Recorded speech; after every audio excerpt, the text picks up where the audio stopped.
लोगों को मेरी मौत की खबर मेरे मरने के 4 दिन बाद लगेगी, जब मेरे घर से सड़न की बदबू आएगी।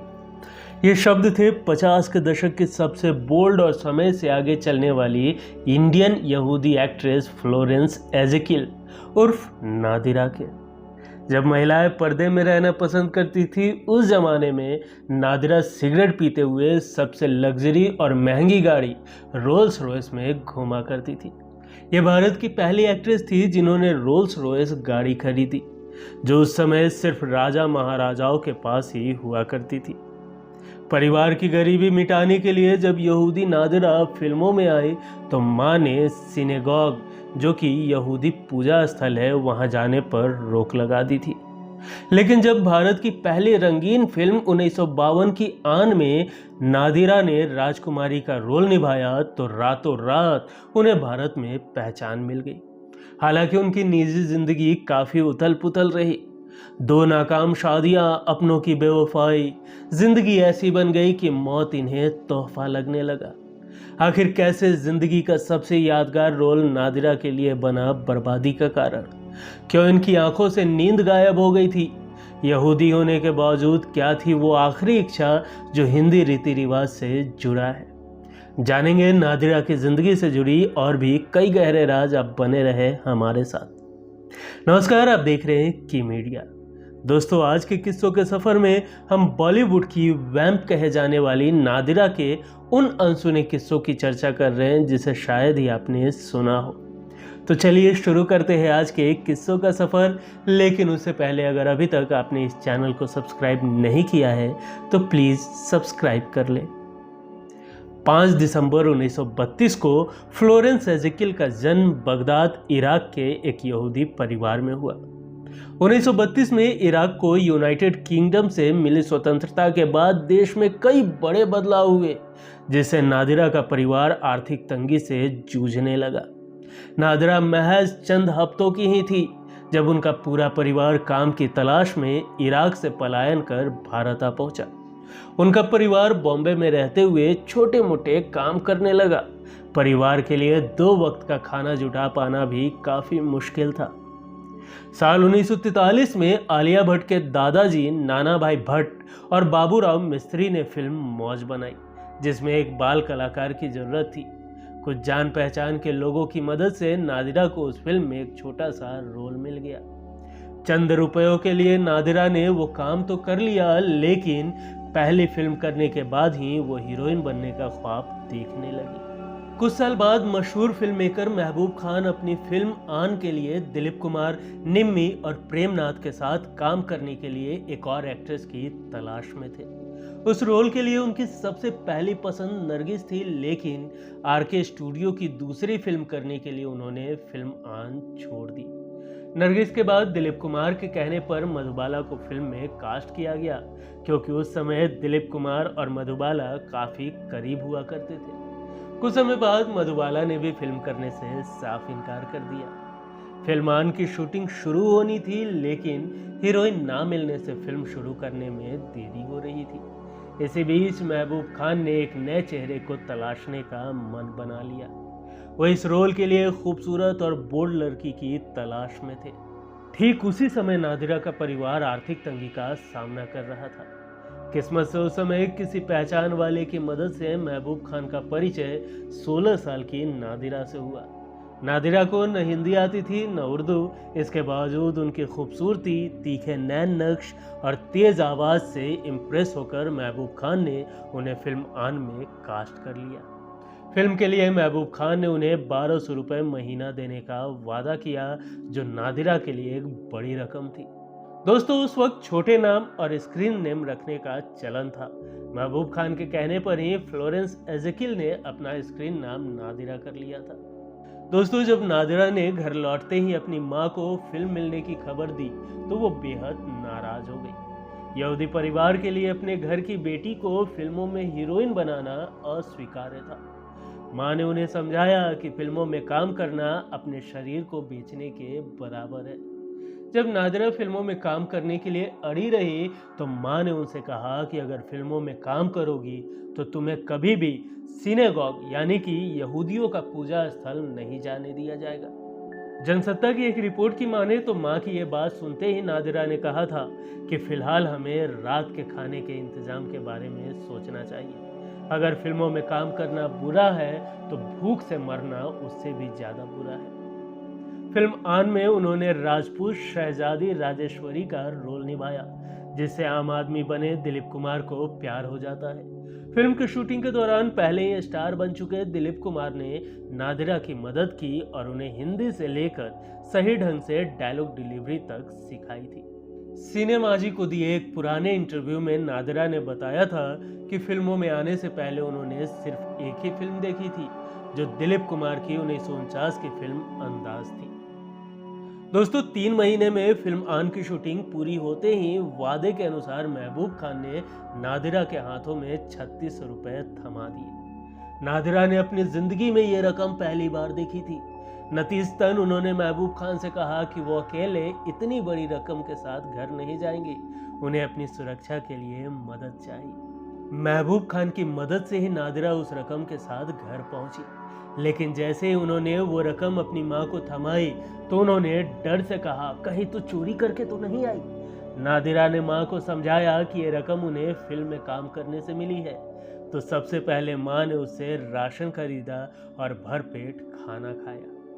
3600 रुपए का 50 के दशक में क्या मूल्य था, इस बात का अंदाजा ऐसे लगा लीजिए कि उन रुपयों की हिफाजत के लिए मां बेटी रात भर जागती रही। 1952 में रिलीज हुई फिल्म आन में नादिरा ने मॉडर्न जिद्दी शहजादी के दमदार अभिनय की ऐसी गहरी छाप छोड़ी कि रातों रात उन्हें स्टार का दर्जा दिया जाने लगा। हॉलीवुड के जनक और मशहूर फिल्म मेकर सेसिल बी मिली ने फिल्म रिलीज के बाद महबूब खान को खत लिखकर दिलीप कुमार, निम्मी, नादिरा की एक्टिंग और फिल्म की सराहना की थी। फिल्म आन की बदौलत नादिरा को लगातार नगमा, वारिस, डाक बाबू, रफ्तार, जलन जैसी फिल्मों में बतौर लीड हीरोइन काम मिलने लगा। नादिरा की पॉपुलैरिटी निम्मी मधुबाला के बराबर हुआ करती थी।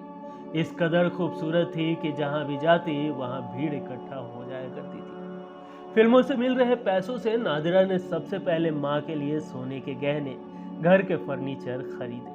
फिल्म दर फिल्म उनको मिलने वाली फीस बढ़ती गई और देखते ही देखते नादिरा की गिनती हिंदी सिनेमा की सबसे रईस एक्ट्रेसेस में होने लगी। महंगे डिजाइनर कपड़ों, कीमती गहनों और गाड़ियों के काफिले से नादिरा उस जमाने के हीरो को भी कई दफा मात दे दिया करती थी। 50 के दशक में नादिरा सबसे ज्यादा फी लेने वाली एक्ट्रेसेस में से एक थी। लग्जरी जिंदगी जीते हुए नादिरा ने गाड़ियों का बड़ा कलेक्शन जमा कर लिया। जब एक दिन नादिरा को पता चला कि दुनिया की सबसे लग्जरी कार रोल्स रॉयस है, तो उन्होंने खुद वो गाड़ी खरीद ली। उस जमाने में सिर्फ राजा महाराजाओं के पास ही ये गाड़ी हुआ करती थी। नादिरा के बाद ही हिंदी फिल्म इंडस्ट्री में रोल्स रॉयस खरीदने का ट्रेंड शुरू हुआ और कई ए लिस्टर्स ने ये गाड़ी खरीदी। दोस्तों, फिल्म आन से मिली पॉपुलैरिटी के बाद नादिरा को फिल्म नगमा में काम मिला था। इस फिल्म की शूटिंग के दौरान नादिरा की मुलाकात मशहूर लिरिसिस्ट नक्शब जारछवी से हुई, जो 1949 की फिल्म महल के मशहूर गाने आएगा आने वाला के राइटर थे। चंद मुलाकातों के बाद ही दोनों ने शादी करने का फैसला कर लिया। हालांकि दोनों की शादी की कोई तारीख या साल सिनेमा के इतिहास में कहीं दर्ज नहीं है। दोनों की शादी हुई ही थी कि कुछ दिनों बाद ही नादिरा के सामने नक्शब घर में दूसरी महिलाओं को बुलाने लगी। शादी की एक हफ्ते ही बीते थे कि पति की रंगीन मिजाजी से नाखुश नादिरा ने एक जोड़ी कपड़े में ही घर छोड़ दिया।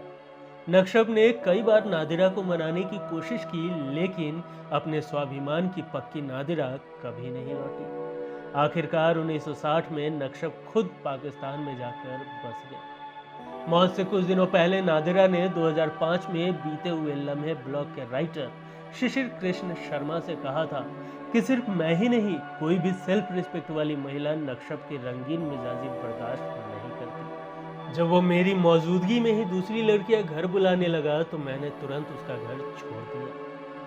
दोस्तों, 1955 की Raj Kapoor Nargis starrer blockbuster film Shri 420 में नादिरा को रईस, मॉडर्न और सेडक्टिव माया का नेगेटिव रोल मिला। नादिरा फिल्म में वैम्प बनने के खिलाफ थी, लेकिन जैसे ही उन्हें पता चला कि फिल्म के हीरो और डायरेक्टर राज कपूर होने वाले हैं तो उन्होंने झट से हामी भर दी। वो राज कपूर की फैन रही थी। श्री 420 का मशहूर गाना मुरमुर के न देख मुरमुर के नादिरा पर ही फिल्माया गया था। फिल्म में हाथों में सिगरेट लिए और मॉडर्न कपड़े पहने हुए नादिरा ने हमेशा की तरह अपने किरदार को जिया और माया के किरदार से लोगों को नफरत करवाने में कामयाब रही। नेगेटिव रोल में नादिरा इस कदर रम गई कि श्री 420 के बाद नादिरा को कभी हीरोइन का ऑफर मिला ही नहीं। जो भी फिल्म मिलती उसमें उन्हें नेगेटिव या वैम्प का रोल ही दिया जाता था। हालांकि वो नेगेटिव नहीं बल्कि हीरोइन के रोल करना चाहती थी। कुछ समय तक तो नादिरा वैम्प के किरदारों के लिए इनकार करती रही, लेकिन जब कोई दूसरा रोल नहीं मिला तो जिंदगी की गाड़ी आगे बढ़ाने के लिए उन्होंने वो रोल स्वीकार कर लिया। फिर नई हीरोइन और नई वैम्प आने से नादिरा का स्टारडम और पॉपुलैरिटी धुंधली पड़ने लगी, लेकिन उन्होंने फिर भी छोटे मोटे रोल निभाते हुए हिंदी सिनेमा से अपना रिश्ता जोड़े रखा। 1975 की फिल्म जूली के लिए नादिरा को बेस्ट सपोर्टिंग एक्ट्रेस का फिल्म फेयर अवार्ड भी दिया गया था। दोस्तों, पहली नाकाम शादी के कुछ सालों बाद नादिरा ने अरब ओरिजिन के एक शख्स से दूसरी शादी की। वो शख्स कौन था, उसका नाम क्या था, ये कोई नहीं जानता। दूसरे पति का जिक्र नादिरा ने खुद बीते हुए लम्हे ब्लॉग को दिए एक इंटरव्यू में किया था। उन्होंने बताया था कि मेरा दूसरा पति बेहद आलसी था। हर आम औरत की तरह मेरी भी अपने पति से कुछ अपेक्षाएं थी। उस शख्स को पालना और उसका खर्चा उठाना मेरे लिए मुनासिब नहीं था, इसलिए उसे मैंने छोड़ दिया, या यूं कहें तो उसे छोड़ना पड़ा। नादिरा से अलग होने के बाद उसका दूसरा पति भी अरब लौट गया। पति के जाने के बाद नादिरा ने फिर हिंदी सिनेमा का रुख किया और सालाना 1 से 2 फिल्में करती रही। नादिरा की आखिरी फिल्म साल 2000 में आई शाहरुख खान और ऐश्वर्या स्टारर जोश थी, जिसमें उन्होंने मिस डिकोस्टा का किरदार निभाया था। दोस्तों, 90 के दशक के आखिर में नादिरा के भाइयों ने इजराइल लौटने का फैसला कर लिया, लेकिन नादिरा इसके खिलाफ थी। जब भाई भारत में नहीं रुके तो 70 साल की नादिरा ने अकेले ही मुंबई में रहने का फैसला किया। नादिरा साउथ मुंबई के पेसर रोड स्थित वसुंधरा अपार्टमेंट के फ्लैट नंबर 29 में रहती थी। उन्होंने अपना ख्याल रखने के लिए एक मेड रखी थी जिसका नाम विद्या था। विद्या से उनका ऐसा लगाव हो गया था कि वो 24 घंटे उनके साथ रहती।